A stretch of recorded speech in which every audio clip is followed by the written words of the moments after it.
ওফ, প্রচুর স্নো পড়ছে। Russian time এখন বাজে 10টা 5। ওকে, প্রচুর স্নো পড়ছে। বাংলাদেশ টাইম 1টা থেকে 1:30 মেবি, শিওর না। আমরা এখন যাচ্ছি মেট্রো রেলের দিকে। দেন আমরা ওখান থেকে প্রায় 40 কিলো পার হয়ে একটা নতুন সিটিতে যাব। এখন সিটির নাম আমার ঠিক মনে আসতেছে না, গেলে বুঝতে পারবো। হ্যাঁ, তবে লাইফে ফার্স্ট টাইম স্নোয়ের ভিতর দিয়ে হাঁটার যে অভিজ্ঞতা আর মনের ভিতরে যে উৎফুল্লতা, একটা অন্যরকম অনুভূতি সৃষ্টি করছে। ভালো তো লাগছে, খারাপও লাগছে।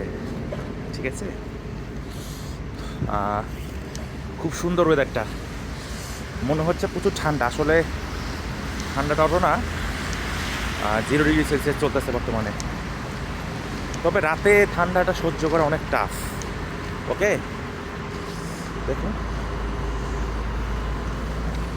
প্রচুর টাফ, কারণ রাত্রে প্রচুর বাতাস হয়। আর বাতাসের কারণে অ্যাডজাস্ট করাটা, এবার বাংলাদেশ, বিশেষ করে বাংলাদেশের যে শরীরের যে টেম্পারেচারটা, ফার্স্ট টাইম এটার সাথে অ্যাডজাস্ট করা অনেক টাফ হয়ে যায়। সো ওকে, দেখা হবে আবার। ওফ, প্রচুর স্নো পড়ছে। রাশিয়ান টাইম এখন বাজে 10টা 5। ওকে, প্রচুর স্নো পড়ছে। বাংলাদেশ টাইম 1টা থেকে 1:30 মেবি, শিওর না।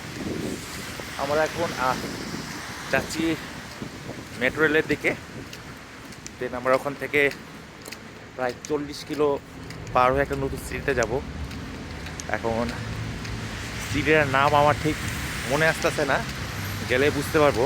হ্যাঁ, তবে লাইফে ফার্স্ট টাইম স্নোয়ের ভিতর দিয়ে হাঁটার যে অভিজ্ঞতা আর মনের ভিতরে যে উৎফুল্লতা, একটা অন্যরকম অনুভূতি সৃষ্টি করছে। ভালো তো লাগছে, খারাপও লাগছে। ঠিক আছে,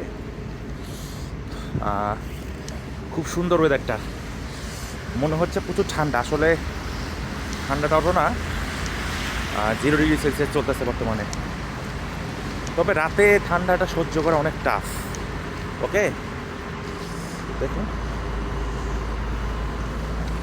প্রচুর টাফ, কারণ রাত্রে প্রচুর বাতাস হয়। আর বাতাসের কারণে অ্যাডজাস্ট করাটা, এবার বাংলাদেশ, বিশেষ করে বাংলাদেশের যে শরীরের যে টেম্পারেচারটা, ফার্স্ট টাইম এটার সাথে অ্যাডজাস্ট করা অনেক টাফ হয়ে যায়। সো ওকে, দেখা হবে আবার।